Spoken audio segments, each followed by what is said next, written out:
Ассаламу алейкум, витаю вас, друзья. Сегодня 13 июня 2024 года, 16 часов по Берлину, 17 по Джахару. Я вас всех сердечно приветствую, друзья. Сегодняшний свой стрим я назвал следующим образом. Москва в панике, скоро обвал фронта и массовая сдача в плен россиян. И поэтому давайте об этом и о всем остальном поговорим, друзья. Давайте поговорим. Стрим у нас, как обычно, идет на канале YouTube, на канале Reality и на канале в TikTok Аслан Арцуев. С вами я, Аслан Арцуев. Дели саламаш, демократ, маш. Ну, как обычно, я вам уведомлю вас о сообщении, запутался, от Генерального штаба, как обычно, Сбройных сил Украины. За прошедшие сутки уничтожено и ранено 980 оккупантов, 17 танков, 21 боевая бронированная машина, 34 артиллерийские системы, 2 антиаэркрафта, 33 БПЛА, 5 крылатых ракет, 58 автомобильной техники и 4 спецтехники. Слава ЗСУ, слава Украине, друзья! Слава ЗСУ, слава Украине! Итак, ну что ж сказать, друзья, все отлично, да, все отлично.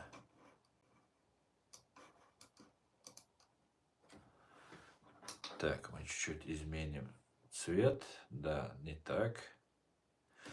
Дели саламаш, ложим сад, маш фаоль. Дело в том, друзья, сразу говоря о том, что у нас нашей сегодняшней темы, возвращаясь, хочу сказать, что главные путинские пропагандисты начали уже готовить общественность к тому, что в 1941 году под Москвой массово все сдавались в плен. И почему, спрашивается, они сейчас решили об этом говорить? Ну, это связано с тем, что, во-первых, Украине выделили более 60 миллиардов долларов американцы, европейцы. Наша Германия становится постоянным, надежным партнером, союзником Украины.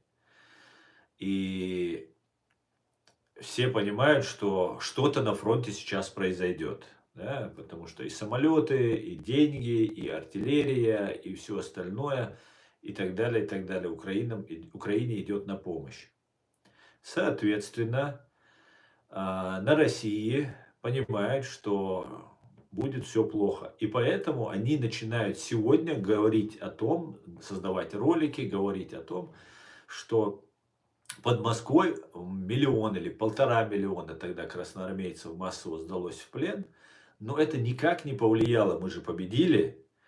То есть уже заранее, понимая положение своих войск, понимая психологический настрой своих войск, все понимают, что обвал, они понимают, и, соответственно, мы должны тоже быть к этому готовы.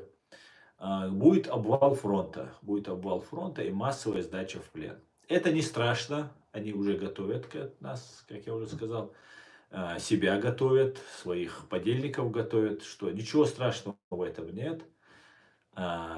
Отступим до Москвы и будем оборонять Москву. В принципе, так они и говорят, что не на Украине, как они говорят, будет победа, а победа будет в Москве. То есть, как мы уже может быть, год-два об этом мы говорим, с начала широкомасштабного вторжения, это уже стало практически заметно и очевидно невооруженным взглядом, что будут массовые репрессии внутри России. Для этого кадры у них есть, они их в Украине обкатали, подготовили отморозков. И эти отморозки, в принципе, уже давным-давно требуют от Путина, от НОД, национально-освободители, ГНОЙ, по-чеченски НОД переводится как гной, или этот гной, эти гнойники собираются начать массовые репрессии. И вот есть один такой депутат у них, Федоров, он сам прямо говорил о том, что он человек Путина, и что это, ну, на мой взгляд, это единственный не симулятор в России, все остальное это такая имитационная деятельность политическая ведется. И сейчас можно утверждать, что единственным таким не симулякром, таким рабочим механизмом, политическим механизмом является вот этот гной, НОД, так называемый НОД. Кстати говоря, представители от НОД у вас в Украине тоже имеются. Так, на всякий случай для украинцев информация. И вот эта ситуация сейчас готовится к тому, они вот эти нодовцы, гнойники эти все, они уже давно говорят о том, давным-давно говорят о том, что дайте нам власть, это такие люмпены пролетариата, которые требуют власти для того, чтобы зачистить, уничтожить всех богатых, всех состоятельных, всех, у кого есть что-то, что можно забрать. В принципе, награбленное – это такой распространенный лозунг, и он, в принципе, он честен в этом случае, потому что фактически, не ко всем, конечно, это относится, но к большинству относится. И вот ситуация, на мой взгляд, будет вот развиваться по этому сценарию. Обвал фронта, массовая сдача в плен будет. Украинцам, наверное, нужно лагеря для военнопленных подготовить, ну и так далее, и так далее. В принципе, ситуация будет такая, на мой взгляд. Давайте почитаем ваши комментарии и продолжим наш увлекательный стрим. Валейкум салам, Шамиль. За первые месяцы войны около 5, Великой Отечественной, так называемой, около 5 миллионов советских солдат сдались в плен немцам. Да, да. Евгений Федоров говорил, что 20% украинцев надо уничтожить, чтобы захватить Украину. Да, совершенно верно. Но, знаешь, демократ, я где-то даже вырезал этот кусок. У меня, может быть, и на канале есть, может, в архивах где-то у меня есть, где он об этом говорил. Он говорил следующим образом. Украинцы непослушные, не подчиняются. Ну, вопрос ему задает.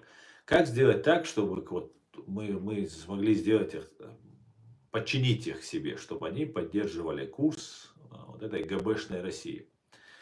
И тогда Федоров ответил, вот смотрите, говорит, в Чечне, видите, как Путина все поддерживают, все ходят, вот миллион-то как раз тогда, по-моему, это было связано с Шарль Эбдо, помните, когда террористы убили вот этих карикатурщиков, и Россия поддержала убийц, ну, в лице Рамзана Кадырова, который там сказал, что там на пророка там наезжают эти карикатуристы, и поэтому, типа, они заслужили смерти, ну, типа того было.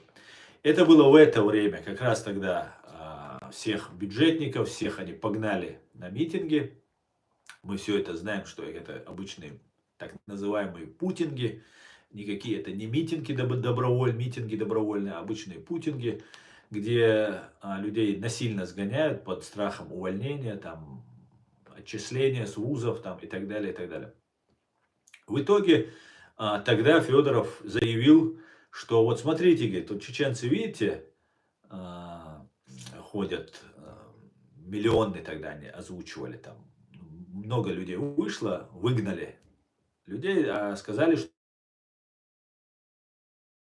республика фактически, получается, вышла и дети, и все поддержать там российскую вот эту пропаганду.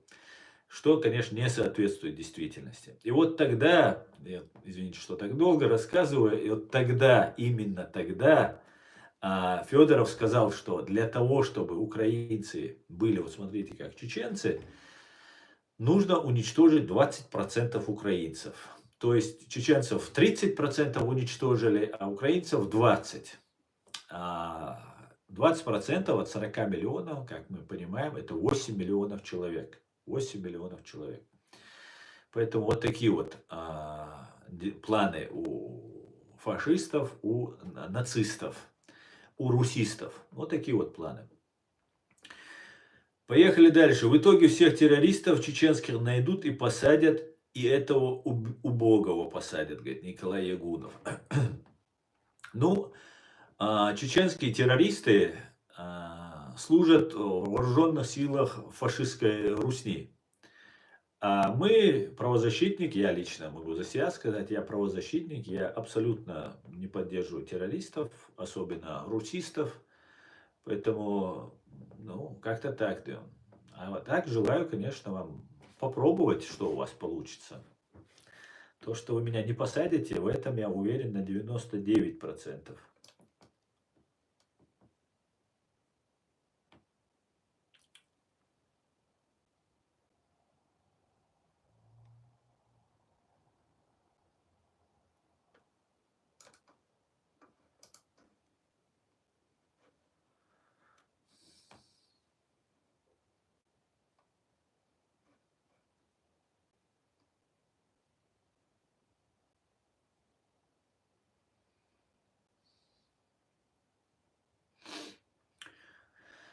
Так.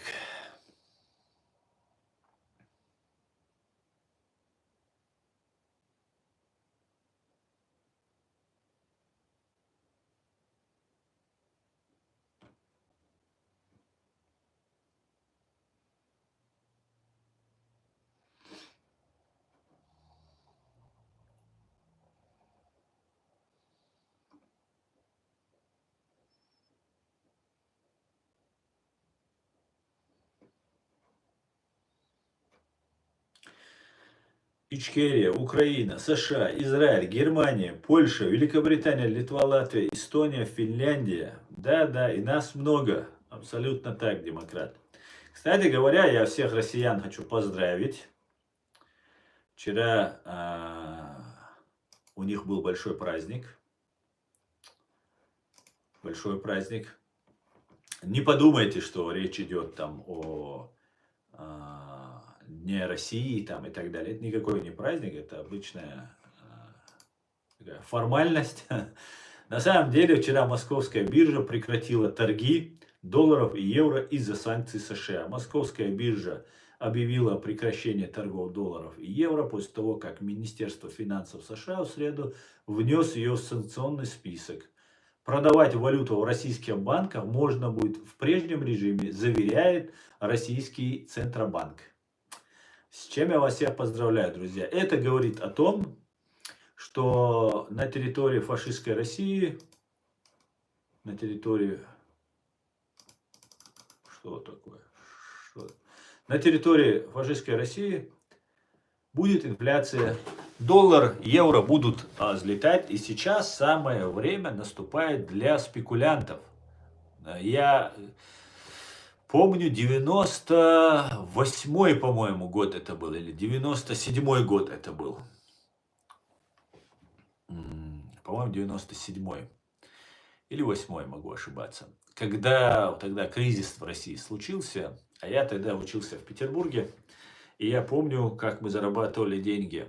Это только просто курс менялся, он быстро рос, и мы очень хорошо заработали тогда. Мы скупали валюту у обменников, везли их на биржу, и на бирже по выгодному курсу продавали. На Васильевском острове была биржа, вот это такая же, как питерская. Вот мы там продавали, и я буквально за неделю, нормально, или за 2 недели заработал очень хорошо. Поэтому всех спекулянтов я поздравляю.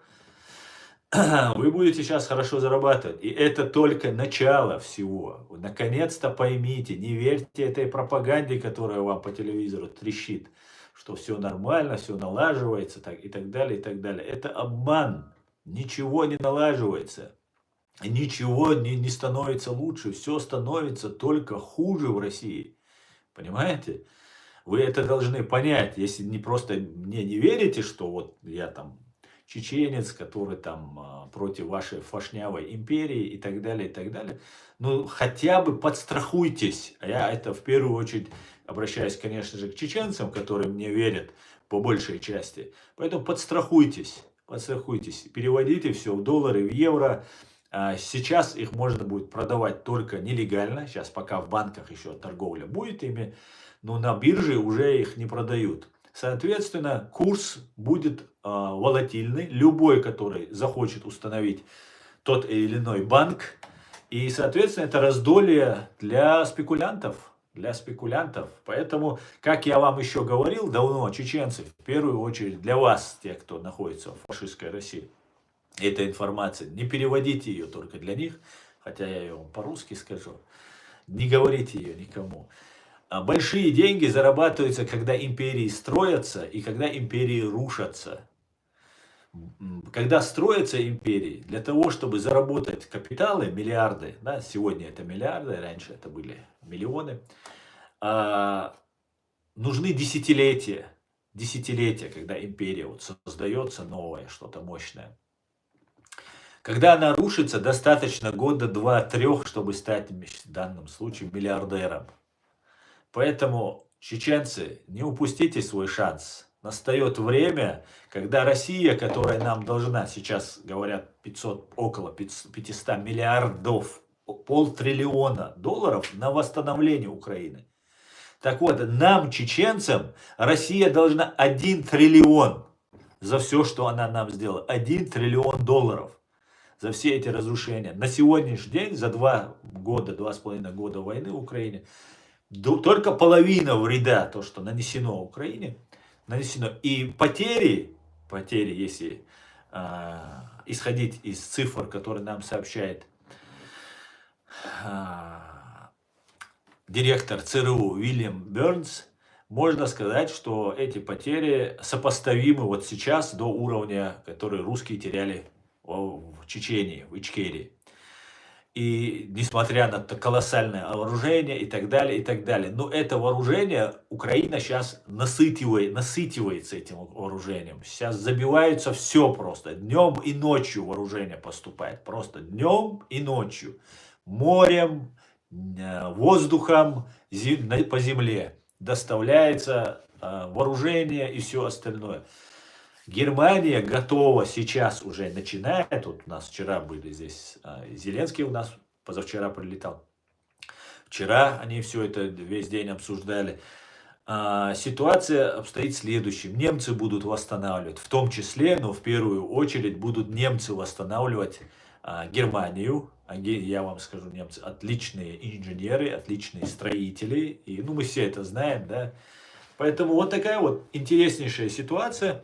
И, скорее всего, после окончания Третьей мировой войны, которая вот сейчас уже началась, после окончания Третьей мировой войны, я очень надеюсь, буду об этом говорить, ратовать за это, что вместо СССР, который является на данный момент незаконно постоянным членом Совета Безопасности ООН, будет Германия. Я на это очень рассчитываю. Там должна находиться Германия. Справедливая, демократичная, цивилизованная, считающаяся с правами человека, самая-самая крутая страна должна находиться среди самых-самых крутых.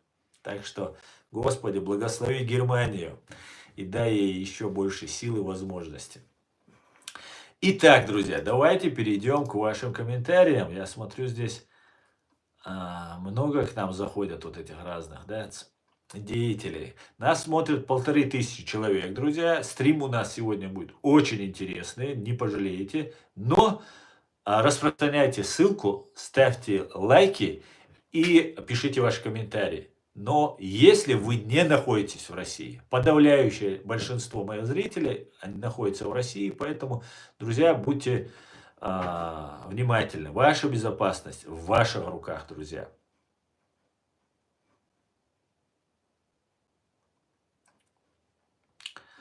Так.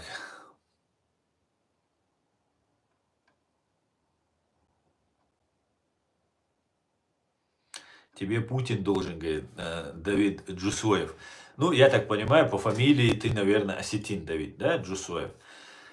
А почему, Давид Джусоев, не осетины нам должны?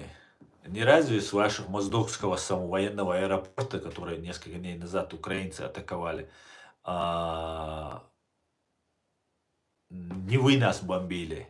Не на территории Северной Осетии лечились, ездили с удовольствием воевать, били себя в грудь, что мы россияне. Не вы ли это были? Конечно же, не один Путин нам должен. Нет, нам должна Россия. Понимаете? Россия нас убивала. И причем, знаете, как вероломно и подло. Вы в таком плохом свете выглядите, я вам скажу. Парни, дамы и парни, кто вы там. Вы в очень плохом свете выглядите. Знаете почему? Потому что вы не пискнули, когда взорвали ваших женщин, детей и стариков, спящих в своих домах в 99 году, Патрушев, Путин и банда ФСБ. Вы даже не пискнули.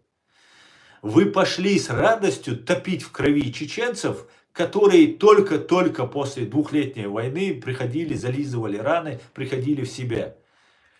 Понимаете? Вам наплевать на себя было, на своих. Представьте, ваши спецслужбы, которые обязаны защищать конституционный строй граждан от бандитов, от террористов, шпионов, взрывают вас и их ловят с поличным. Это вопиющий факт. Вопиющий, понимаете? И вы ничего не сделали. Конечно, Россия должна чеченцам. Что такое Путин? Конечно, Путин ответит за все. Путин ответит, Патрушев, но ответит и Россия. Ведь когда нацисты совершали те страшные преступления, ведь не все нацисты, некоторые даже не понимали, что происходит. Некоторые, как вы, выходили там, слава партии, там, туда-сюда, и в итоге мы знаем, что получилось. Ведь. Поэтому, увы и ах, мы, чеченцы, вас, русские, предупреждали. Просили вас успокоиться, не воевать против нас, не убивать нас. Но вы почему-то посчитали, что вы какие-то там небожители, что вы имеете право убивать людей, вы имеете право захватывать чужие земли. Вы уже потеряли берега, вы попутали просто берега. И в конце концов вы уже осмелились до того, что поперли уже... Украина это же последний рубеж. После этого это страны Балтии, Польша, однозначно Польша, которые вы хотели все вернуть, вплоть до ФРГ. Понимаете? Это же вы прямо говорите, этому готовили вы. Во всех вузах у вас первая пара начиналась с часа ненависти к Америке. Пользуясь айфонами, интернетом, пользуясь их фильмами, пользуясь всеми благами, какими они достигли, будучи очень сильно неблагодарными, сколько вам американцы помогли. И вы начали, а знаете почему? Потому что ваш Путин, приходя к власти, совершил ужасающие преступления. Путин, банда ФСБ. И вы их еще с 90-х, еще с КГБ вы их не иллюстрировали, мы все их не наказали, потому что вы, русские, не дали их наказать. Ваш Ельцин, которого вы поддерживали, сказал, что не нужно идти на Лубянку, стоя на Лубянской площади. Помните эти видео, которые есть в интернете? Прям когда сносили памятник Дзержинскому. Вы, русские, не дали наказать КГБшников, понимаете? Вы простили те страшные преступления, которые КГБ сделало по отношению к советскому народу. Понимаете?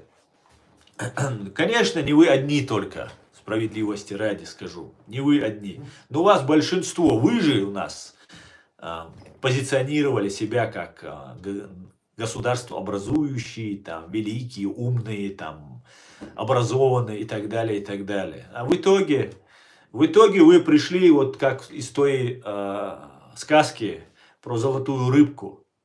Хотели вам, хоромы хотели, то хотели, сё хотели. В конце концов вы остались у разбитого корыта, как та старуха. Вот к чему вы пришли. Но это не наша вина, это ваша вина. Вы пролили столько крови, и Путину нужно было, зная, что он совершил эти преступления, легализовать себя, легитимизировать свой КГБшный режим. Для этого нужен был Киев, для этого нужна была история украинская. Для этого для того, чтобы сделать из этих КГБшников, которые вчера расстреляли всех ваших дворян, представьте, стать новыми дворянами. То есть убить дракона и стать новым драконом. Потому что ваши дворяне это было просто та же гибня. Также они над вами издевались, вы были у них рабами. Понимаете? Вот какая вот была ситуация. Но, увы, мир наконец-то проснулся, наконец-то услышали Джохара Дудаева, наконец-то услышали Абдурахмана Авторханова, которых уже нет в живых. Но есть мы, последователи, знающие, носители, скажем так, этой тайны, священной тайны, которая всем известна, и все от нее воротили нос. Ну, теперь по-другому все будет. Теперь будет все по-другому. Вы столкнулись с цивилизацией, и эта цивилизация вас перемолит. Вы должны согласиться с тем, россияне, русские, имперцы в первую очередь, согласиться с тем, что англо-американская цивилизация сегодняшняя, она неотвратима как погода, как грозовая туча. Вы ничего с ней не можете сделать. Вы можете либо открыть зонтик, либо спрятаться под навес, либо стоять мокнуть. Вот такая вот англо-американская цивилизация. Нравится она вам или не нравится, вам придется стать на колени и воскликнуть: Господи, благослови Америку. Это я вам говорю, вы уже это делаете. Вы уже, ваш КГБшник Севастьянов сидит у другого КГБшника, который гражданин Украины. Это каждой твари по паре в этой Украине. Просто не знаю, к чему эта Украина собирается прийти с этими пропагандистами. Севастьянов ваш сидит и рассказывает, что офицер, генерал КГБ против верховного главнокомандующего, вы так низко еще никогда, КГБшники, к вам обращаюсь, вы, наверное, становились, вы так низко падали, наверное, но вот после таких понтов, когда глава, бывший КГБшник, глава КГБ, по-моему, он какое-то время был, потом глава Москвы, Московской области, вот этот Севастьянов, который, он говорит, что Путин поставил Россию на колени перед перед Китаем. И вот там дальше и так далее. Прямо вот этот человек, он это не проговаривает, но прям дает понять, чем там Путин занят. На своего верховного главнокомандующего ваши КГБшники. Вы можете представить? Это не мы говорим, это ваши КГБшники уже на него говорят. Вы готовы на все. Вот эта гибня будет готова на все. Русские или другие россияне, которые не поддерживали войну, которые были за цивилизованный мир там и так далее, и так далее. Так вот, вы все, которые в тюрьмах сидите, которых там преследуют, избивают, запугивают и так далее, которых, к большому сожалению, небольшой процент. Вы все почувствуете себя, что вы вообще никакие не демократы и не патриоты. Когда вы увидите, как КГБшники будут стоять на коленях перед Америкой и кричать: Господи, благослови Америку. Понимаете? Это мне можно говорить: Господи, благослови Америку. Потому что я никогда не был врагом Америки. А вы, которые какой вы там в радиоактивный пепел хотели превратить, будете абсолютно спокойно стоять и причмокивать перед Америкой. Как-то так, друзья. Как-то так. Вот такая вот ситуация. Поэтому я что хочу сказать. Россияне, если я начинаю вам что-то говорить, это вас задевает, я особо и выражения не подбираю, чтобы вам понравиться. Потому что нет желания вам нравится, если честно. Мне наоборот хочется все, что вы там сказали, вам сказать в ответ. Потому что слишком много сказано и слишком много сделано. Но я вам могу сказать одно, россияне. Я за то, чтобы вы пострадали, если все-таки вам придется пострадать, в самую последнюю очередь.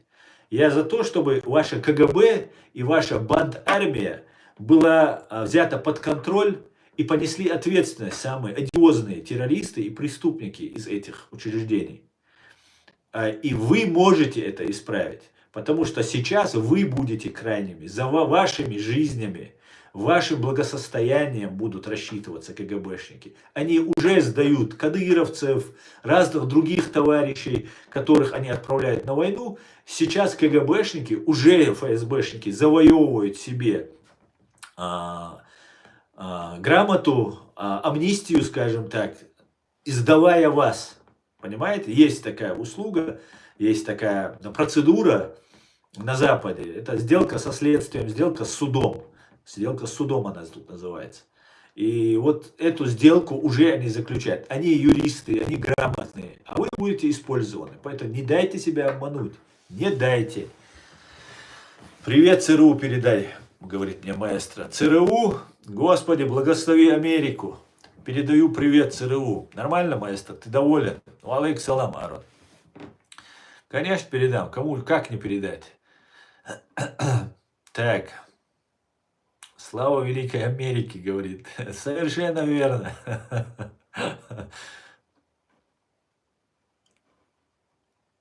Так.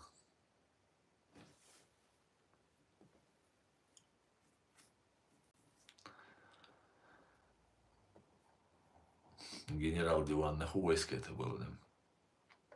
Так, пойдемте дальше.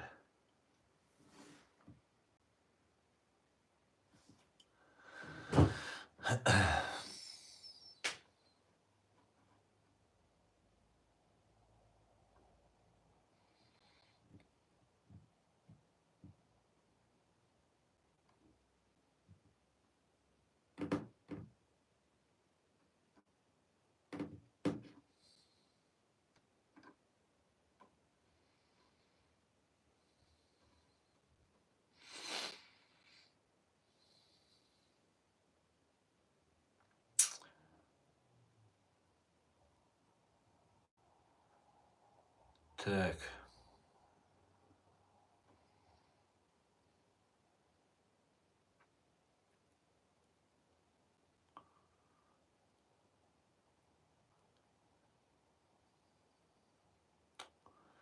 Ну вы что, нормально писать будете или только будете там угрожать мне, там все такое? Ладно, уже эти угрозы уже не актуальны.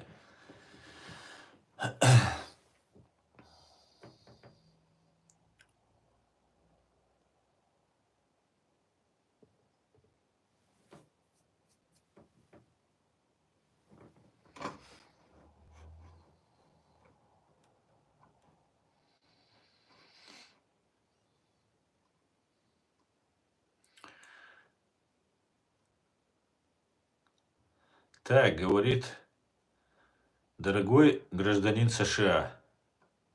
Дорогой гражданин США. Куда делся этот комментарий? Вы так много строчите, что я не успеваю. Ладно, оставим, ни о чем там был комментарий. Я не успеваю читать, вы тут их только.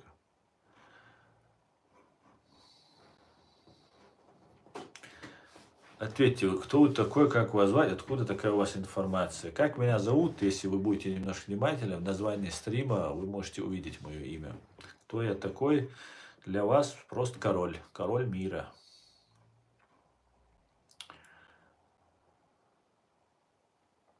Ну, для русских понятно, для империалистов вам просто понятно будет, поэтому я называюсь королем. А так у нас все чеченцы короли. Все дворяне. Ну вот, не успеваю. Строчите. Ладно, в ТикТоке давайте. Ассаламу алейкум. А правда, что вы... Берлин Мурат говорит. Мурат, валейкум ассалам. А я что, работал Закаевым? Я поддерживал Закаева. И если ты еще не в курсе, мне кажется, ты только проснулся. Ровно до тех пор я поддерживал Ахмеда Закаева, пока его человек не предложил мне работать на российскую разведку. После этого вы все об этом узнали, и Ахмед Закаев, кто такой, вы тоже узнали. Вот и все. Российскую разведку в мусорный бак мы отправляем.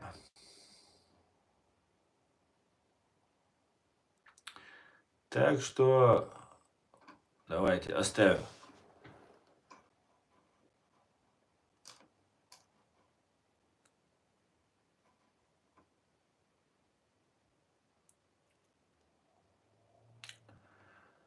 Пусть будет, пусть пишет. Так. Слава Дудаеву. Героям слава, Иван. Слава Украине.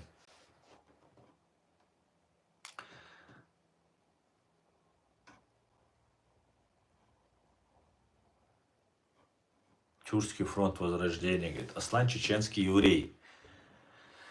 Вы зачем оскорбляете Турцию и Эрдогана, говорит. Ну, во-первых, я Турцию не оскорбляю, а во-вторых, ты был бы не габешным или тюркским гибнюком, если бы ты не лгал бы на меня. Я не чеченский еврей, я чистокровный чеченец. Чистокровный, то есть по маме, по папе, 7 колен туда. Но я был бы не против быть и чеченским евреем, потому что евреи умные люди, это очень хороший комплимент с вашей стороны. Но вы каждый раз, как настоящие ублюдки, пытаетесь опорочить меня. То есть, если я поддерживаю Израиль, вы хотите сказать, что я еврей, потому что если поддерживает чеченец, то у чеченцев начнет в голове что-то происходить, они начнут задумываться, а почему чеченец говорит. И вот такие ублюдки, как вы, помогали, вот ты пишешь дальше, что вы нам, Турция нам помогала и так далее, и так далее. Да, Турция нам помогала. Но вот такие ублюдки, как ты из Турции, сделали так, что мой народ оккупирован, и сейчас нас представляют радикалами. И это заслуга Эрдогана и ваших турецких спецслужб, которые являются врагами чеченской нации и чеченского государства, свободного, демократического. И если вы нам помогли, чтобы завтра сделать нам вероломство и подлость, то как вы думаете, мы должны благодарить вас за эту помощь? Мне кажется, нет, если у вас свои имперские, свои вот эти болячки были. Поэтому, ну, ты был бы не гибнюком и не врагом чеченцев, если бы ты не лгал бы. А ты, как обычно, лжешь. Как-то так, Дион. Надеюсь, ты меня услышал. Да? Еще раз что-нибудь вякнешь, будешь забанен. Не хватало мне вас тут. Еще буду вас тут играться с вами. Да?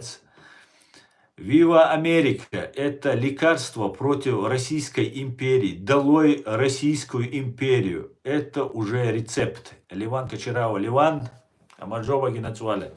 Витаю тебя, дорогой. Да, именно так. Именно так. Америка – это свобода. А мы, чеченцы, и мы, кавказцы, знаем цену свободе. Мы будем за свободу.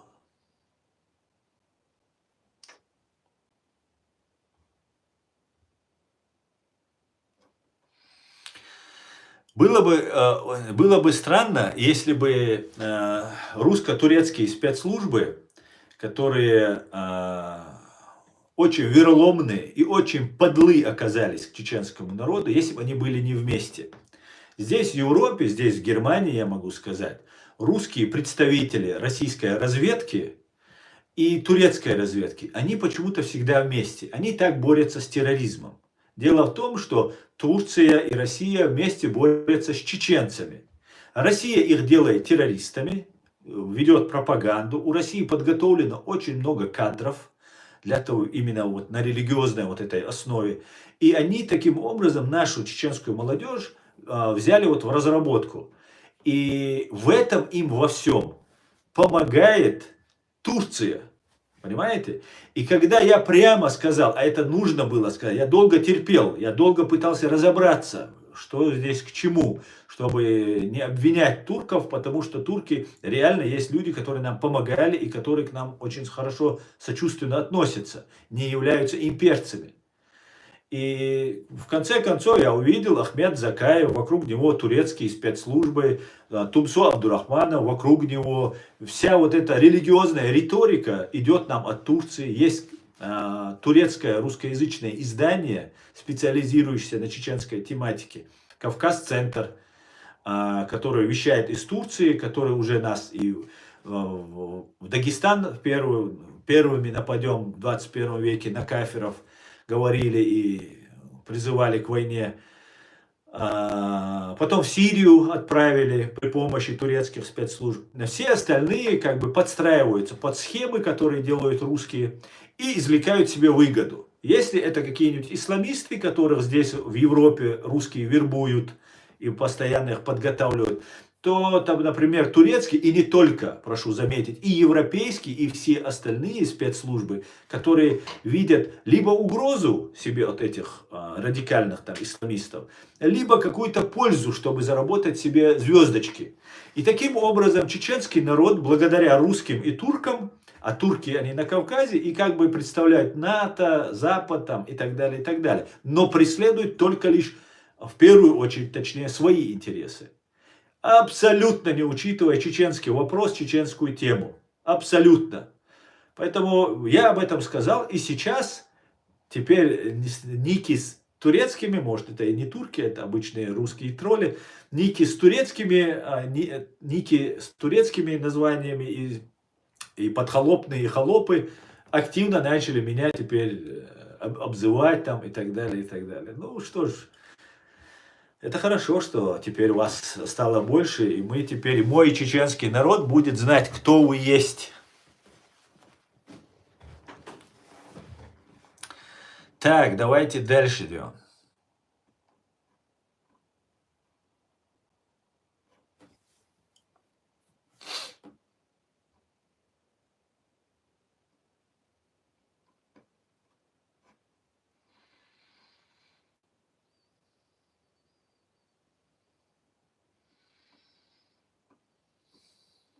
Вы только мне это самое, не спамьте, а то я вас сейчас банить буду. Салам, дай Бог тебе здоровья и всем адекватным людям. Владимир, шалом, шалом, шалом алейхим.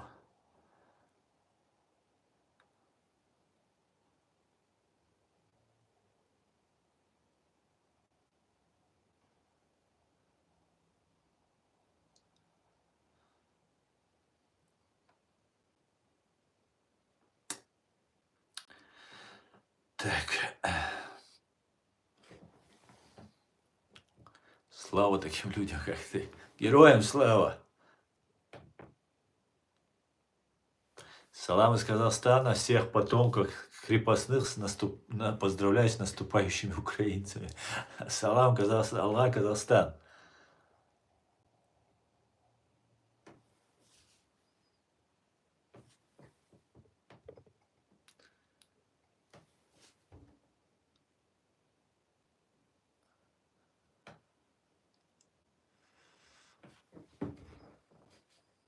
Предатель Родины, говорит. Мне нравится самое ваше, вот это козырное, предатель Родины.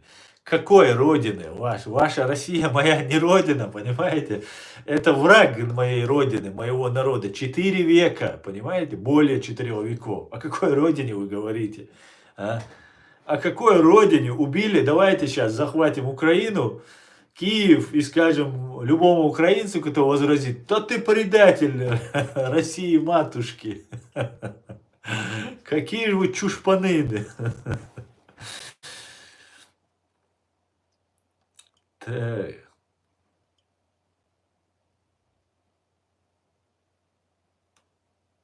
У меня все good, говорит.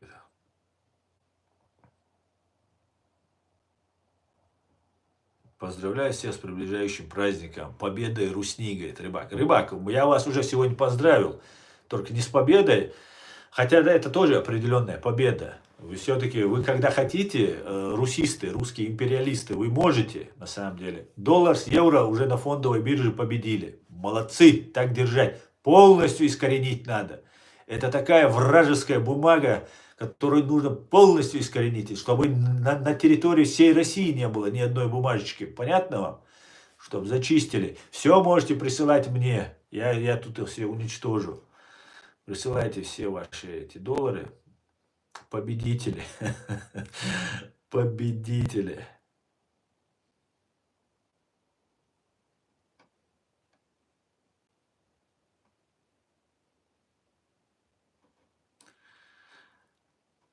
Так. Аслан, лезгины, братья. Конечно, братья, Аслан. Конечно, братья. Не пророссийские только. В душе, кто россиянин, он нам не брат, чеченец, он лезгин, он или папуас. Не имеет значения. А лезгины, конечно, наши братья. Очень уважаю Всех уважаю, чтобы не думали, что другие народы там в Дагестане или на Кавказе не уважаю. Уважаю все народы. Не люблю имперцев и подхолопников. Понимаете? Имперцы это холопы, добровольные холопы. Они хотят быть холопами. Но они, ну понятно, у них это такой, это их суть, их сущность, их скрепа быть под кем-то. Они по-другому не могут. Ну вот такая вот, извините, это правда. А вот кавказцы, вот они у меня вызывают большее озабоченность по этому плану, да, когда не то, что там насильно нас заставляют быть россиянами, это понятно все. Когда добровольно еще топят за россиян, как Кадыров, там еще кто-то, ну это вообще смешно просто. Ну Кадыров, конечно, самый худший. Нужно быть честным же. Вот те, кто перешел на сторону фашистской Русни и убивает свой народ, это самые худшие, которые только есть. Так, Дейси на связи. В Турции живет некий блогер. Его ищут все кадыровцы. Почему же Турция его защищает и не выдает Русне? Не кажется тебе, что ты болтаешь чушь, говорит мне Дейси. Вот этот деятель, про которого ты мне так настырно навязываешь, его брат входит в ту самую НОД, ГНОИ, Национально-освободительное движение Путина. Его брат, он воевал в Украине и так далее. Это такая потомственная, ну может не потомственная, но вот семейные просто пророссийские товарищи. И если он выступает против Кадырова, это не значит, что он выступает за деоккупацию или же за свободу чеченцев. Ты когда-нибудь от него слышал, чтобы он говорил, что мы должны привлечь русских за геноцид чеченского народа? Вот сколько вот он вещает. Ты когда-нибудь слышал, чтобы он говорил, за убийство 300 тысяч граждан Чеченской Республики нужно привлечь к ответственности все военное политическое руководство фашистской России? Не слышал. Так вот, вот этот деятель, чей брат входит в НОД, и они потомственные или не потомственные, нынешние, пророссийские.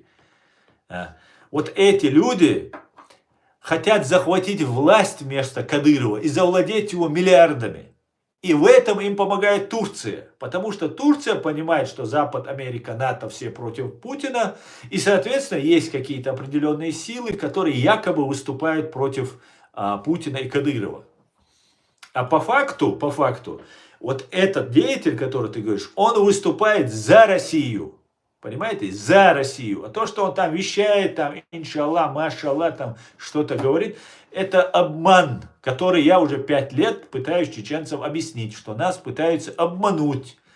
Понимаете? И Турция в этом замешана. И это очень сильно обманывает нас, чеченцев, когда русские, и у них рядом стоят турки. Мы думаем, турки братья, турки прозападники. Ну, что они нам плохого должны сделать? А нет. Совсем по-другому. Благодаря деятельности России чеченцев, чеченское национально-освободительное движение пристегнули к мировому терроризму, исламизму, каратизму.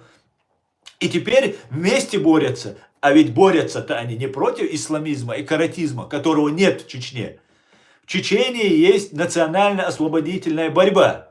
Национально-освободительная война за свою свободу. За свое право жить свободными на своей земле. И вот турецкие спецслужбы, вот таких деятелей поддерживая, борются против Путина, но не против России. Понимаете? Вот в чем фокус. Алейкум салам война. Нам, чеченцам, надо сотрудничать с американцами, с Израилем и с европейцами. А Турции надо оставить. Абсолютно так, Нохчу. Абсолютно, совершенно так. Абсолютно. Нам Турция ничего хорошего не дала. Да, помогала, простой турецкий народ. Отлично, мы понимаем, уважаем. Но турецкая власть и турецкий империализм, он для нас даже может быть более будет проблемный, чем русский империализм. Русские до того нас ненавидят, что они будут всегда подчеркивали грань между нами и ими. И это нам помогало сохранять свою идентичность. Что не скажешь о Турции, у которой тоже есть своя методика, своя стратегия по ассимиляции народа. Это тоже империя. Причем сторонники турецкого империализма, которые сейчас нам рассказывают про ислам, там, про халифат там, и так далее, есть никто иные, кто развалил последний халифат, так называемую Османскую империю, которые прекратили, распустили халифат. И теперь у себя строят демократию турки, но нам почему-то вещают вот эти блогер, который ты говорил, или Кавказ-центр, турецкие русскоязычное издание, Маулади Удугова. Вот что нам преподносят. И выделяются большие деньги на это. Ведь все это ж не просто так все здесь функционирует. Огромнейшие деньги выделяются. Поэтому мы должны об этом говорить. Путлер террорист, Раша террористическая организация, русизм. Совершенно верно. Дели салам, война. Алейкум ламанас. Так, вроде Европа вас не хочет вообще. Ну что значит хочет и не хочет? Кому, кто хочет, кто не хочет. Это сугубо личное каждого дела. Я хочу сказать, что у нас, у чеченцев, как у всех народов на этой земле, которые являются самодостаточными и самоуважаемыми, есть свои национальные интересы. Они могут расходиться с интересами всего мира, но они наши интересы. Понимаете? И мы должны думать об интересах чеченского народа. Все остальное это фейк, это обман. Понимаете? Все остальное, только чеченцы могут держаться за чеченцев, то есть граждане Чеченской Республики всех национальностей, могут держаться за свою страну и друг за друга. Как это делают немцы, как это делают евреи, как это делают там, американцы и все остальные. Вот и все. А что нам кто-то поможет? Никто нам ничего не поможет, если мы сами ничего не сделаем. Конечно. А Европа себе будет выгода, будет выгода. Не будет выгоды, значит не будет выгоды. Не будет помогать. Так.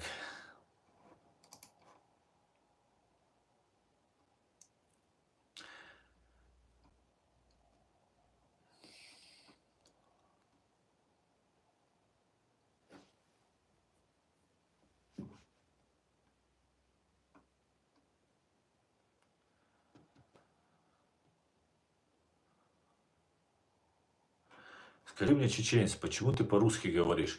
Патрис меня спрашивает. Ну, я это говорю для того, чтобы просвещать русских, в том числе нормальных русских, и людей, которые не говорят на чеченском.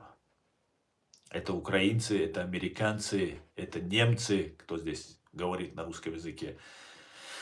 Вот поэтому и говорю. Надеюсь, тебе хватит мозгов понять, хотя бы когда я тебе объяснил, почему я говорю на русском.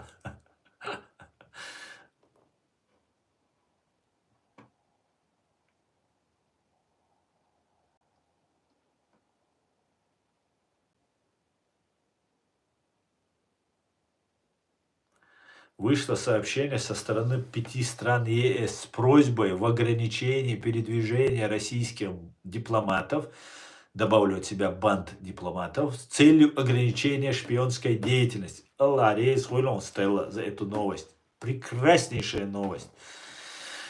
Дело в том, что эти новости, они будут неотвратимы. Каждый день, каждый божий день эти новости к нам будут поступать, друзья. Я вас поздравляю. Доллар победили, сейчас всех немцев победим, всех европейцев победим. Видеть вообще их не будем, представьте. Вы такие крутые просто. И я с вас просто толстею, да.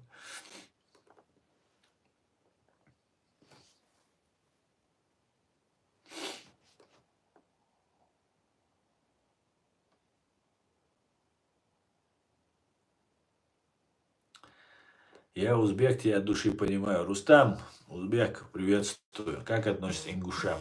Как к чеченцам отношусь?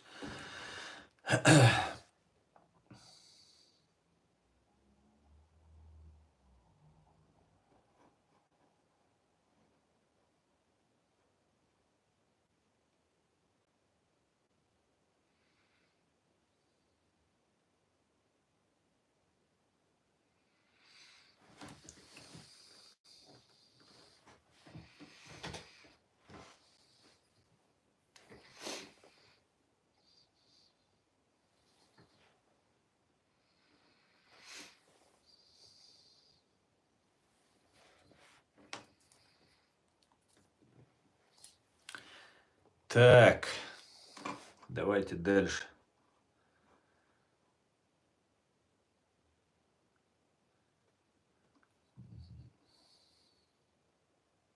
Ну, я смотрю, у вас, вы говорите, я не интересен, там, ну, что вы меня строчите, вот, один за одним, ну, вы же мне этот мой стрим раскручиваете, понимаете?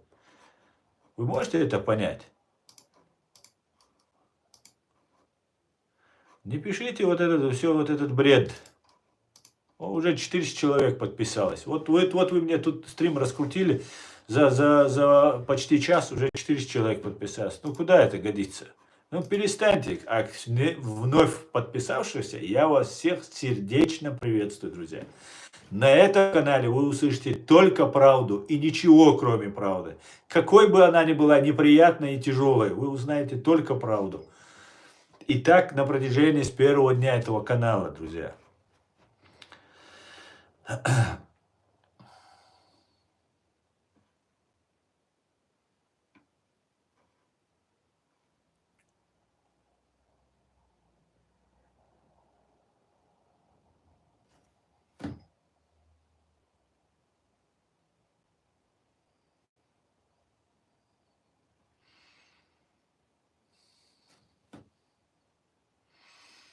Ну, вообще молодцы, конечно. Спроси у румын, тоже в Европу хотели, а теперь... Да зачем мне у румын спрашивать? Мы не собираемся становиться Европейским Союзом. Мы хотим создать свой Кавказский дом наподобие Европейского Союза. Вот у нас, я думаю, теперь мы возьмем к себе в Кавказский дом армян. Потому что сейчас они начали брать правильный курс от России, хотя до конца, пока Россия полностью о них ноги не вытерла, они терпели ее, да, терпели. А так мы, грузины, мы и грузины, и, я полагаю, сейчас армяне, будем создавать наш Кавказский дом по образцу Европейского Союза. Я очень надеюсь, что туда войдет и Азербайджан, и другие кавказские народы и республики после развала фашистской России. Я на это очень рассчитываю. И мы не будем входить в Евросоюз. Язык у нас, я планирую, хотелось бы, чтобы будет английский, на котором мы будем говорить между собой, не тюркский, не турецкий, не русский, а английский. И тем, кто меня сейчас тут упрекает за то, что я говорю на русском языке, немножечко подождите. Я вам обещаю, что я буду вообще на нем не говорить после того, как ваш последний сапог солдатский уйдет с моей территории. Забудем ваш язык. Ну, потом еще придется с вами судиться, чтобы вы там выдавали всех своих бандитов и выплачивали нам. А после этого все, тогда точно забуду. Точно, обещаю.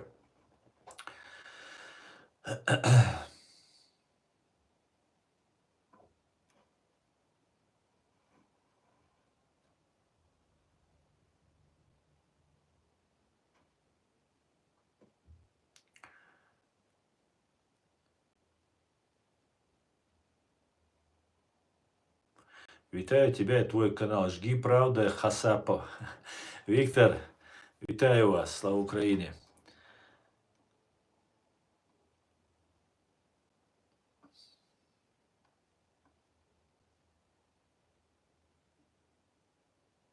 На английском, на языке хозяев. Нет, ты не понял.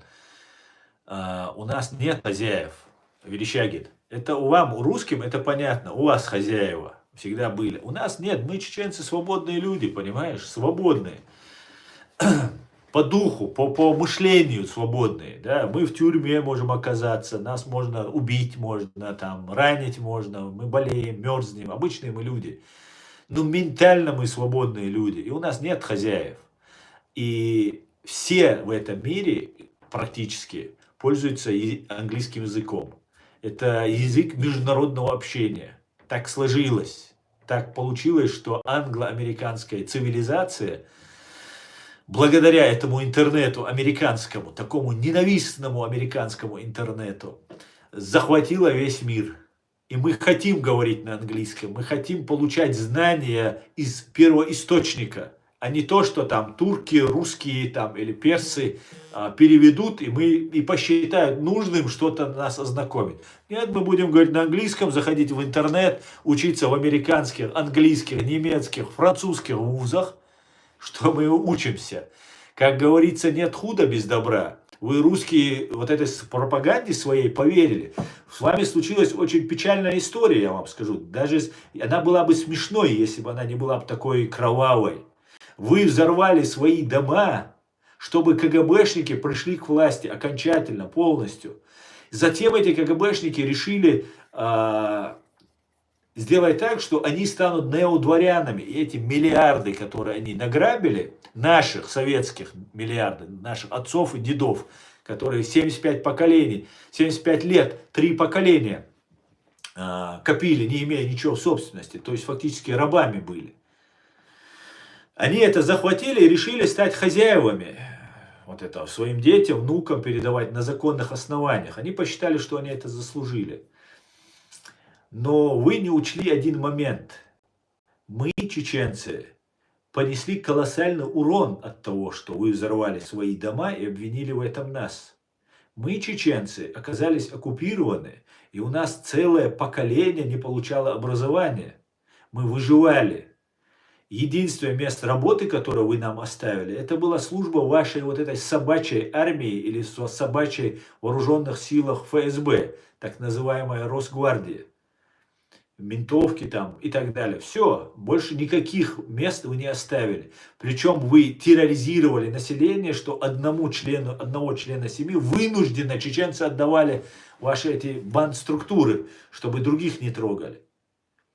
Понимаете? Но дело в том, что мы ничего не забыли.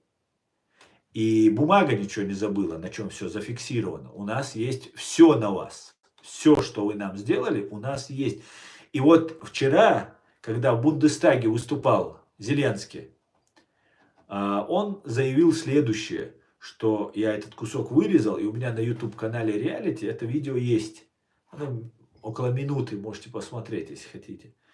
Он говорит, что Россия училась, разрушая Грозное, ломая Грузию и так далее. То есть Владимир Зеленский, к большому сожалению, еле как он выдавливает из себя слово Грозный, Чечня, чеченцы, к большому сожалению, не знаю, видимо, какая-то тоже особая, видимо, у него любовь к нам, ну не знаю, но это он сказал.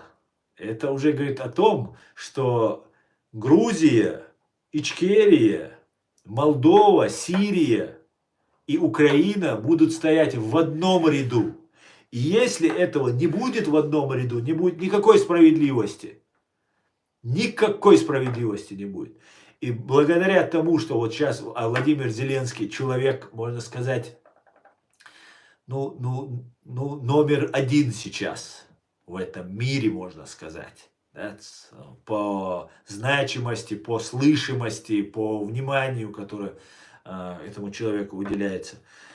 И этот человек просто так болтать не будет.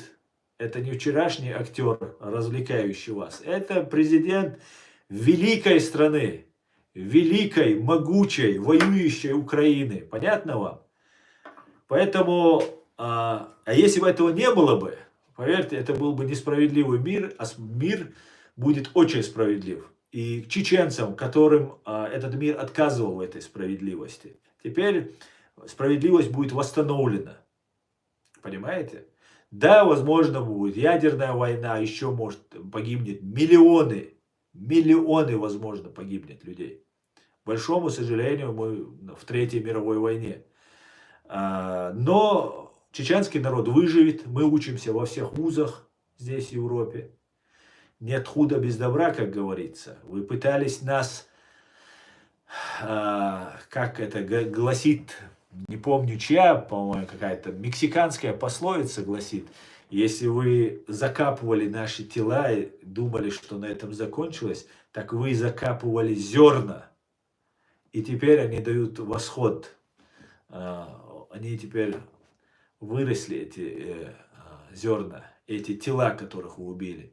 И того, кого вы убили, их дочеря и сыновья учатся в лучших вузах Европы, в лучших вузах Америки. Мы есть во всех армиях мира, понимаете? Вы нас хотели сделать слабыми, вы хотели нас сломать, вы хотели нас победить. Вы сами в это поверили. Ваша Собчак, там, вот кто там из этой, Милашкина и так далее, сидели, говорили, чеченцев переломали, сломали, сделали другими. Нет, нет. Мы не ломаемся, мы погибаем, мы уворачиваемся, делаем тактический отход, но не ломаемся. После того, как ломаемся, мы перестаем быть чеченцами. А мы остались ими, поверьте. Все будет Ичкерия, да, Алмула. Аслан точно тебя слушает, говорит. Если тебе не сложно, пожалуйста, а то сейчас всех вокруг запачкаешь, переключись на другой канал, не мучай себя. Может, дело не во мне, может, просто ты ждешь пополнения в семье, может, в этом дело все. Может, не во мне. Ассаламу алейкум. Аллаха утулюл амин Аллах. Ва алейкум ассалам. Амин, Тома Шмидт. Амин. Почему в СССР не было проблем с Чечней, говорит Аломский. Ну как же не было? Ну ты же чуть-чуть должен же знать, наверное, свою историю. Уж в 1944 году, когда уже открыли второй фронт, когда уже войска были уже в Европе, вы же всех мужчин наших, всех боеспособных мужчин, кого вы смогли забрать, забрали на фронт, остальных расстреливали. Мы знаем, что шутки были плохи в то время с дезертирами там, или уклонистами, как поступали. Вы наших женщин, детей, стариков всех выслали. Вы считаете, не было проблем это? Так вы не высылали нас, как вы называете это, депортацией. Депортация – это законное действие. Переселение, даже если незаконно всю нацию переселяют, даже в этом случае это можно назвать законным действием. Вы же с одного пункта переселяют другой пункт, группу людей, там, нации, конечно, не делается, но даже если группу людей. Так вот, вы нас не переселяли. Это был обман, что вы нас переселяете. А это было уничтожение под видом переселения. 3 недели шли составы в лютый мороз в Сибирь и в Казахстан. 3 недели.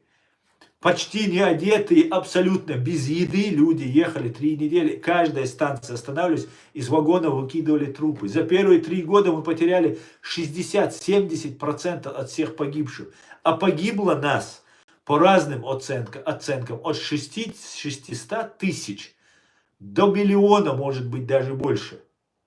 Это 2 народа, чеченцы и ингуши. Только 2 народа. Были еще другие народы. Понимаете? Вы наших женщин, детей, стариков депортировали. Какие проблемы? Вы проблема, понимаете? Ваш русский империализм проблема для всех. Это зло, абсолютное, беспримесное зло. Вы можете это понять в конце концов? Вы просто уберите от себя это. Уберите просто имперские вот этот свой замашки. И может быть вас за людей начнут считать. Понимаете? Вот в чем вопрос. Дело не в нас, в вас дело, в вас. Мать вашу, вы же в Украине находитесь. Не Украина под Москвой. Бучу там, где у вас там, на Рублевке резню устраивают. Не украинцы, вы Бучу устраиваете под Киевом. Понимаете? Вы убийцы, вы преступники. Это нужно понять. Понимаете? Американский империалист супер. Идешь ты за русским кораблем. Американский империализм супер, я тебе скажу. Все американское супер. Особенно, если об этом говорит мне русский империалист днем.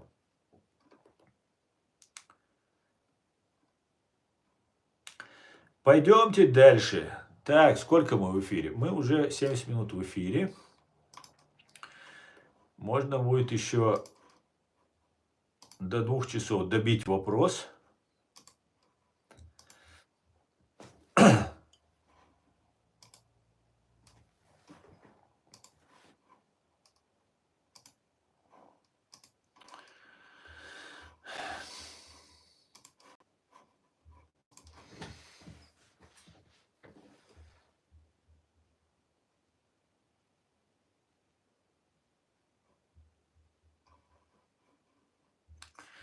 Кто я из Харькова? Да какая разница, откуда ты? Я, знаешь, здесь у нас в Германии очень много украинских беженцев. У нас, в частности, в Гамбурге здесь очень много украинских беженцев. Так вот, я уже перестал украинцам говорить «Слава Украине». Потому что там мне начинают объяснять, ну не все так однозначно, Путина спровоцировали, 3-10. И это мужики, здоровые мужики, которые здесь лучших гостиниц, четырехзвездочные гостиницы. Когда приезжали сюда чеченцы, беженцы, чеченцев селили, мест не было, не хватало. На кораблях селили.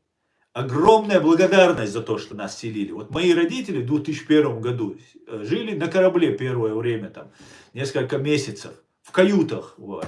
Украинцев селят в четырехзвездочные отели. Питание, абсолютно полный зеленый свет. И ну, я вижу ватников с Харькова, с Кривого Рога, с Киева. Просто вата самая настоящая. Начинают мне объяснять, что не все однозначно. Я говорю, так, русские штанки у вас на земле. Ну, понимаешь, там ведь, ну, у нас ведь тоже много русских живет. Мы же вчера еще были Советский Союз. Вот такие вещи тут говорят. Поэтому сейчас я даже, когда вижу, раньше я видел машину с украинскими номерами, сигналил, поднимал руку и кричал «Слава Украине!». Теперь я этого не делаю, представьте себе. Представьте себе просто-напросто.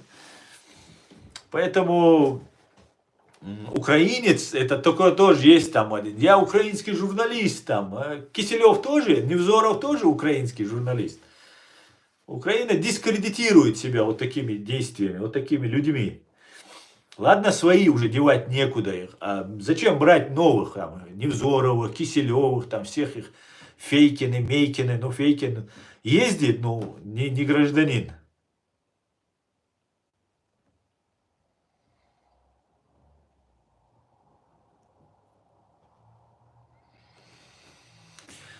Посылай, Дмитро, посылаю за кораблем такие украинцы. Дмитро, посылаю. Ну, как бы пытаюсь объяснить, а так, если какой-то матерый, да, посылаю.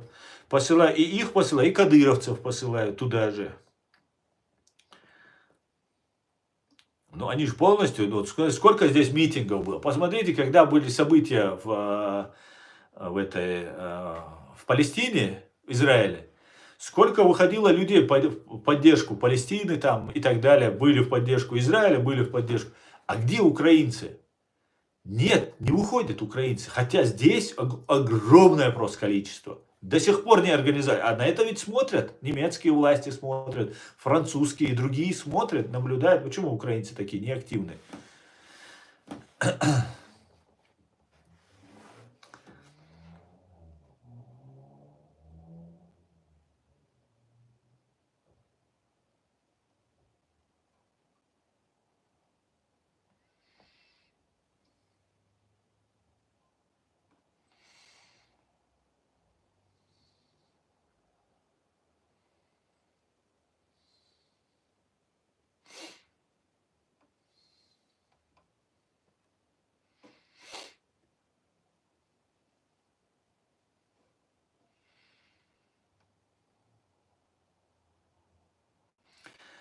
Асан, дякую вам за слова про Украину. От вас их слышать, они дороже, чем многие наши украинские деятели. Спасибо, Доmitiev. Я это говорю, Доmitiev, вы давно меня смотрите, я знаю.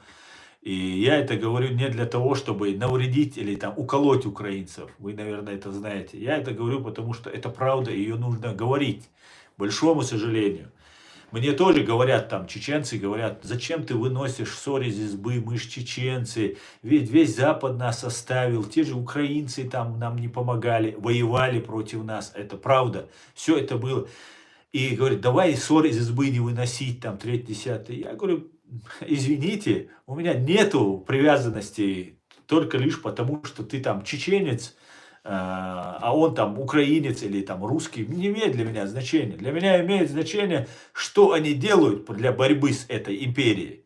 Для того, чтобы мы все народы стали свободными. Поэтому я не буду молчать. Вот, ты же должен понимать, и там то все там пытается спасти, если бы не Ахмат Кадыров, там чеченцев всех убили бы. Ну, обычные свои вот эти сказки мне рассказывают. А в эти сказки я не верю. Не верю. Убери деньги, я говорю. Уберите деньги у всех кадыровцев, у всех вот этих деятелей. Уберите просто деньги. И не будет никаких кадыровцев, никакого ЛНР, ДНР не будет. Потому что все построено на деньгах. Ну и, конечно, массовой пропаганде, которая дополняется. А одна пропаганда без заливания денег, она не работает. Потому что, ну, дураков нет.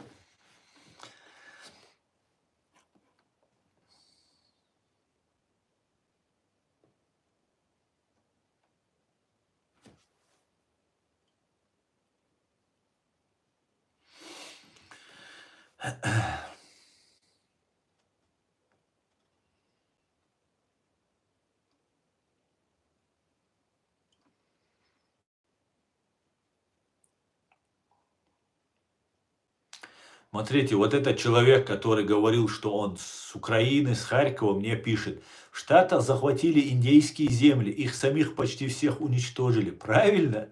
Вот такие вот здесь из Харькова товарищи мне попадаются. И как мне с ними разговаривать? Его страну уничтожают, его Харьков разносят вдребезги, в щепки, там, и другие города. А он мне рассказывает, что было 200-300 лет назад в Америке, и сейчас эти индейцы живут как короли на своих землях. Они абсолютно даже английский учить могут не учить. У них полностью свобода, понимаете? Осознал нация, американская нация дошла до уровня, когда она осознала, что она должна признать все свои ошибки. И ее это нисколько не ущемляет, самое главное. Русскому менталитету это трудно понять. А наоборот, она ее возвеличивает в моих глазах, понимаете? А это дорогого стоит, чтобы такие люди, как мы, чтобы уважали Америку. Понимаете? Потому что мы честны в своих побуждениях и намерениях. Вот такие вы, да? А он сидит мне рассказывает, что там американцы, там индейцы что-то сделали. Просто позорище самое настоящее. Макс, ваши пристрастия не обязательно публично здесь рассказывать. Это сугубо ваше личное дело.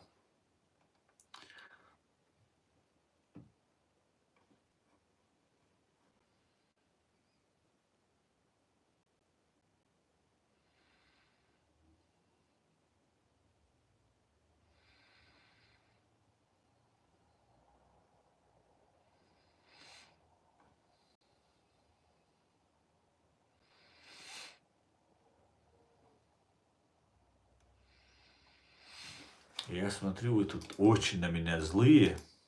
Что мне сделать, чтобы вы так не злились на меня, а? Холопчики. Как мне вас успокоить? Что мне вам сказать? А?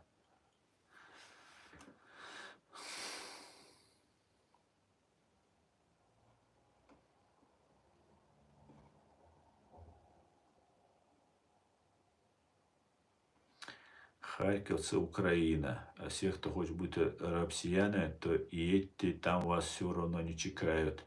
Юлия, да, совершенно верно. Вы выглядите как выпускник Оксфорда. Совершенно верно, я выпускник Оксфорда.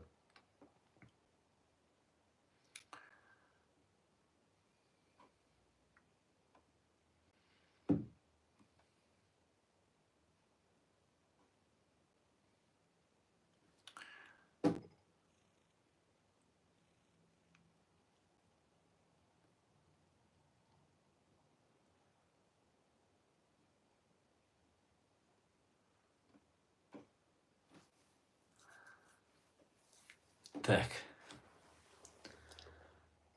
Привет.